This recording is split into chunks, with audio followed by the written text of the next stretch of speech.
À partir du 1er juin 2016, le don du sang sera élargi aux homosexuels. L'annonce a été faite cette semaine par le ministre de la Santé, Marisol Touraine.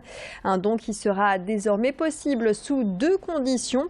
Avoir été abstinent pendant 12 mois ou bien avoir eu le même partenaire depuis 4 mois. Avoir le même partenaire depuis 4 mois sans que celui-ci ait des comportements à risque connus.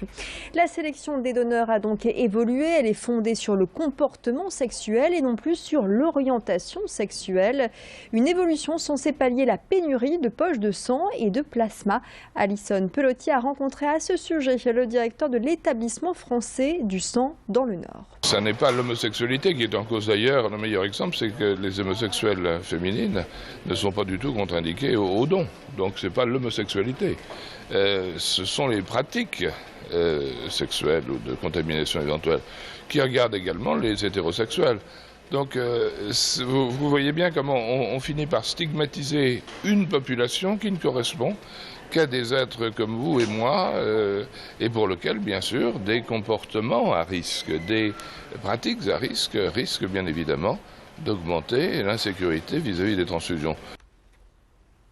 Une avancée en matière de pratiques sportives chez les personnes handicapées. À présent, l'association lilloise Handi Racing Club est spécialisée dans la pratique handisport. Elle vient d'accueillir un fauteuil para-golfeur. Un fauteuil qui permet de se tenir presque totalement à la verticale pour pratiquer le golf. Une première dans la région Nord-Pas-de-Calais pour une association sportive. Handi Racing Club a obtenu une aide de 25 000 € de l'ADPS regroupant des associations de prévoyance santé.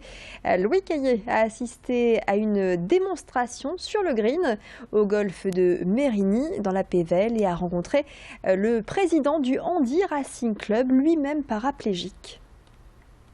Dans le Nord, c'est une grande première. Ouais. On n'a pas de paragolfeurs dans la région. Donc quand on a eu l'idée de ça, en fait, c'est parce qu'on tout simplement on est mangé ici à Mérigny et on s'est dit tiens mince, il y a peut-être quelque chose à faire. Et puis en regardant un peu plus près, on s'est rendu compte qu'il n'y avait pas de paragolfeurs dans la région. Et donc on s'est renseigné auprès des clubs de la région qui étaient vachement intéressés forcément puisqu'ils ne pouvaient pas offrir cet accueil aux personnes à mobilité réduite. Donc nous on a été frappés à toutes les portes. Je ne vous cache pas qu'on a envoyé beaucoup de dossiers pour peu de réponses. Mais bon, une très grosse réponse de la DPS qui nous a filé ce coup de main aujourd'hui en fait. Et l'association Handi Racing Club est sans cesse à la recherche de subventions pour l'achat de ce type de matériel dans le domaine du golf, mais aussi de l'athlétisme, du tennis ou encore de la musculation.